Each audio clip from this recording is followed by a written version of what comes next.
मेहमान आ रहे तो 10 बार आए नहीं साहब, क्योंकि बेटी को अच्छे घर पर पहुंचाना है। क्या मालूम मेरी बेटी का जीवन खराब नहीं हो जाए, कभी ऐसे घर पे नहीं चली जाए जहां पर इसको दुख रहा है। पर बेटे से ज्यादा मैं आपको कह दूं साहब, बेटे से ज्यादा बेटी अपने पिता के मन को पढ़ लेती है, अपने माँ के मन को पढ़ लेती है कि मेरे माँ बाप मेरे लिए क्या चाह रहे हैं, इनकी कैसी परिस्थिति है। भले नहीं होगा नहीं तो चिंता मत कर, तेरा बाप और कमाएगा, हाली पना कर लेगा, मजदूरी कर लेगा, पर नहीं साहब सब है नहीं बाइक देते हैं तो मैं भी मेरी छोरी के भले एक गाड़ी ला कर दूंगा। पर धन के भूखे लोग कन्यादान सबसे बड़ा दान माना गया है। आपके कोई लड़की नहीं है ना, आपके कोई लड़की नहीं है ना, तो प्रण लेना इस भागवत कथा से कि हे ठाकुर जी, जब भी तेरी कृपा होगी और मेरा घर अच्छा चलेगा तो किसी एक गरीब कन्या का कन्यादान मैं भी करूंगा। ऐसा प्रण लेना तो कन्यादान महादान, ये सभी दानों का सबसे बड़ा दान कन्यादान बताया गया है साहब। तुम्हारे भाई की बेटी हो उसकी शादी कर देना, तुम्हारे परिवार की कोई बेटी कोई घर गरीब हो तो उसकी शादी कर देना। ध्यान देना, इसका परिणाम हमें तुरंत नहीं मिलता है, पर इसका परिणाम जब भी मिलता है तो हमारा कल्याण हो जाता है। जब भी परीक्षा का परिणाम आता है ना साहब, परीक्षा देकर आए नहीं तो तुरंत रिजल्ट नहीं आए, रिजल्ट में दो महीना 3 महीना की सर लोग कहते हैं कि साहब अभी जनवरी में परीक्षा हुई तो अप्रैल में रिजल्ट आएगा। तो ध्यान देना, परीक्षा तो आपने दी है, परीक्षा तो आपने लिखी है, पर रिजल्ट आपके पास में 6 महीने में, साल भर में आपके सामने रिजल्ट आ जाएगा। सत्संग का, कथा का, धर्म का, दान का, पुण्य का आपके सम्मुख एक दिन वो रिजल्ट आकर खड़ा हो जाएगा और ज्ञात हो जाएगा कि नीरे साहब धर्म में घनी ताकत रे। आज देखो तो आनंद भैया बोलो जय श्री कृष्ण, तुरंत नहीं दिखेगा।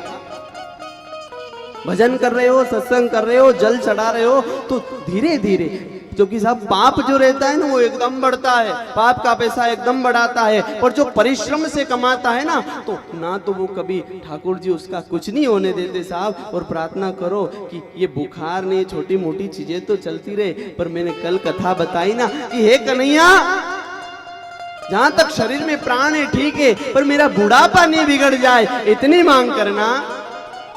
ऐसा नहीं हो कि पलंग पकड़ लूं, डॉक्टर आए ने सुई लगाकर चला जाए, बाटल लगाकर चला जाए, ने ना तो मुंह से बोलाए ना हाथ पांव काम करे, वहीं मलमूत्र मांगना कि हे कन्हैया वो दिन मत आने देना। और जब एक बेटी की कथा आई है तो उस बेटी ने केवल एक बात मांगी है, कितना सुने साहब, तेरे बाप ने गाड़ी नहीं दी मुझसे तो भी सुने, तेरे बाप ने फ्रिज नहीं दिया तो भी सुने, तेरे बाप ने ये नहीं दिया तो भी सुने, तेरे बाप ने सोना नहीं करवाया तो भी सुने। अरे कितना सुने रे, कितना सुने। उस बाप ने तेरे लिए जवान बेटी को तुझे सौंप दिया, तेरी पत्नी बनाकर सौंप दिया, इससे बड़ा तुझे और क्या चाहिए, इससे बड़ा धन दौलत तुझे और क्या चाहिए, इससे बड़ा दहेज तुझे और क्या चाहिए।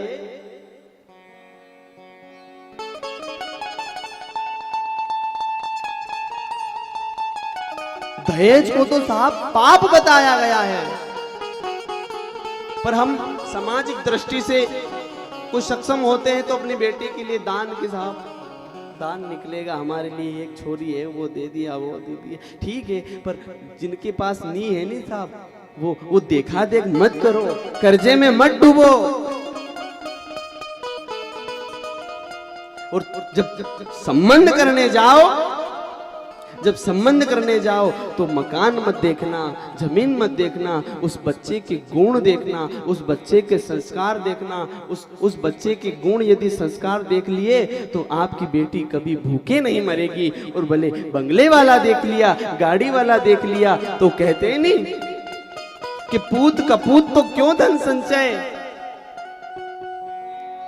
पूत कुपुत्र है पुत्र खराब है तो क्यों इकट्ठा कर रहा है, कितना भी कर, वो सारा बेच देगा, सारा खत्म कर देगा। और पूत सुपूत तो क्यों धन संचय, और सही है, लक्षण सही है तो चिंता मत कर, तेरी बेटी को कभी भूखा नहीं रहने देगा, तेरी बेटी को कभी दूसरे के घर पर काम के लिए नहीं जाने देगा। यही कथा हमें बता रही, और बेटी ने यही मांगा, आ गई है पिताजी, जो यहाँ लिखा था वो मुझे मिला है।